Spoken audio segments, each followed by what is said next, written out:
नमस्कार दोस्तों, स्वागत है आपका अपने चैनल सेफ्टी ओशन में। मैं चंदन प्रताप सिंह आप सभी का हार्दिक स्वागत करता हूं।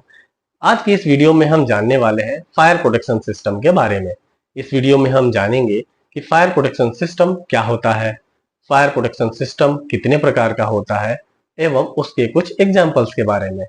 इन सभी बिंदुओं पर आज की इस वीडियो में चर्चा की जाएगी।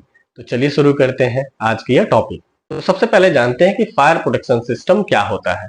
प्लांट इंडस्ट्री में फायर सेफ्टी के लिए दो प्रकार के सिस्टम लगाए जाते हैं, जिसे एक्टिव फायर प्रोटेक्शन और पैसिव फायर प्रोटेक्शन सिस्टम कहा जाता है, जिनका उपयोग आग के प्रभावों को रोकने, नियंत्रित करने और कम करने के लिए किया जाता है। आग लगने की स्थिति में इन दोनों सिस्टम का उपयोग कर वहां रहने वाले लोगों, मकान और उपकरण की सुरक्षा सुनिश्चित की जाती है। इस वीडियो में हम इन्हीं दोनों सिस्टम पर चर्चा करेंगे। आइए जानते हैं कि एक्टिव फायर प्रोटेक्शन सिस्टम और पैसिव फायर प्रोटेक्शन सिस्टम क्या होता है। तो सबसे पहले जानते हैं कि एक्टिव फायर प्रोटेक्शन सिस्टम क्या होता है।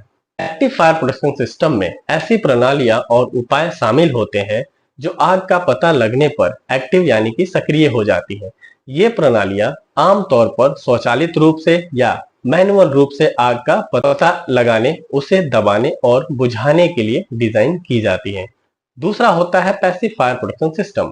आइए जानते हैं कि पैसिव फायर प्रोटेक्शन सिस्टम क्या होता है।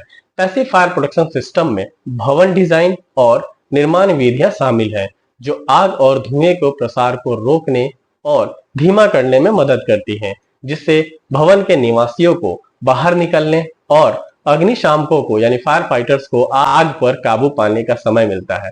एक्टिव यानी कि सक्रिय प्रणालियों के विपरीत पैसिव यानी कि निष्क्रिय अग्नि सुरक्षा में यांत्रिक या विद्युत प्रणालियां शामिल नहीं होती हैं और यह इमारत में रहने वालों की सुरक्षा के लिए लगातार काम करती हैं।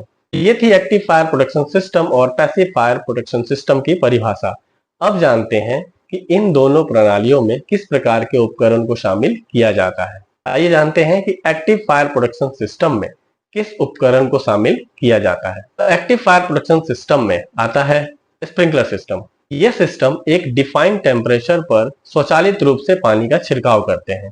इसमें लगा हुआ बल्ब उस जगह पर टेम्परेचर का पता लगाता है और बल्ब टूट जाता है, जिसके बाद सिस्टम को कमांड जाता है, तब पानी का छिड़काव करता है। दूसरा होता है फायर अलार्म। ये सिस्टम धुएं, गर्मी या लपटों का पता लगाते हैं और एक ध्वनि छोड़ते हैं, जिससे वहां रहने वालों को आग के इंडिकेशन का पता लगता है और आपातकालीन सेवाओं को सूचित करने के लिए सचेत करते हैं। इसके बाद आता है अग्निशामक यंत्र यानी कि फायर एक्सटिंग्विशर।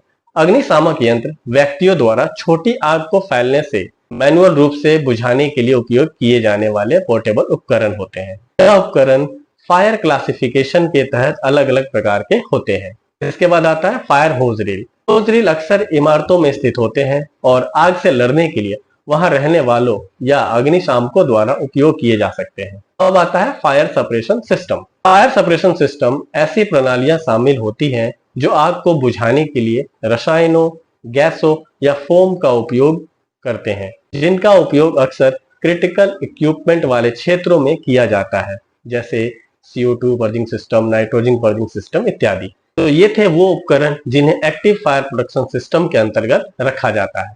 अब जानते हैं पैसिव फायर प्रोटेक्शन सिस्टम में किस प्रकार के उपकरण को शामिल किया जाता है। तो पैसिव फायर प्रोटेक्शन में आता है अग्नि प्रतिरोधी दीवारें यानी कि फायर रेजिस्टेंस वॉल। इनका निर्माण ऐसी सामग्रियों से किया जाता है जो एक निश्चित अवधि तक आग का सामना करती है, जिससे इमारत को अलग अलग हिस्सों में आग और धुएं के प्रसार को रोकने में मदद मिलती है। दूसरा है फायर डोर्स। आग और धुएं के मार्ग को प्रतिरोध करने के लिए डिजाइन किए गए दरवाजे अक्सर स्वचालित बंद करने वाले तंत्र से सुसज्जित होते हैं। इसके बाद आता है फायर डैम्पर। वेंटिलेशन सिस्टम के माध्यम से आग और धुएं के प्रसार को रोकने के लिए नलिकाओं में लगाए जाते हैं। इसके बाद आता है फायर प्रूफिंग या फायर कोटिंग। आग लगने के दौरान उनकी अखंडता को बनाए रखने के लिए स्टील बीम और स्तंभों जैसे संरचनात्मक तत्वों पर अग्निरोधी कोटिंग या सामग्री लगाई जाती है। इसके बाद है कंपार्टमेंटेशन। आग और धुएं के प्रसार को सीमित करने के लिए एक इमारत को अलग अलग अग्निरोधी डिब्बों में विभाजित किया जाता है, जिसे कंपार्टमेंटेशन कहा जाता है। तो ये थे पैसिव फायर प्रोटेक्शन सिस्टम में उपयोग होने वाले उपकरण। अब जानते हैं इनके की डिफरेंसेस यानी कि कुछ मुख्य अंतर के बारे में। एक्टिव फायर प्रोटेक्शन सिस्टम आग का पता लगने पर सक्रिय होती हैं। इनमें ऐसी प्रणालियां शामिल होती हैं जिन्हें रख रखाव और नियमित परीक्षण की आवश्यकता होती है, जैसे sprinkler system, alarm system, fire extinguisher का इंस्पेक्शन समय समय पर किया जाता है। पैसिव फायर प्रोटेक्शन सिस्टम इमारत की संरचना में निर्मित किया जाता है, जिसमें कम रख रखाव की आवश्यकता होती है, लेकिन आग को रोकने और भागने के मार्गों की सुरक्षा के लिए यह महत्वपूर्ण होते हैं। सक्रिय और निष्क्रिय अग्नि सुरक्षा उपाय दोनों एक व्यापक अग्नि सुरक्षा रणनीति के लिए आवश्यक हैं, जो आग लगने की स्थिति में सुरक्षा सुनिश्चित करने और नुकसान को कम करने के लिए एक साथ काम करते हैं। दोस्तों, उम्मीद करता हूं कि आपको यह जानकारी अच्छी लगी हो। इसी तरह की fire and safety management system से संबंधित जानकारी के लिए हमारे चैनल सेफ्टी ओशन को सब्सक्राइब करें, बेल आइकन को प्रेस करें, जिससे कि हमारी अगली वीडियो की नोटिफिकेशन आप तक आसानी से पहुंचे। तो मिलते हैं हम अपनी अगली वीडियो में किसी नई टॉपिक के साथ। तब तक के लिए धन्यवाद।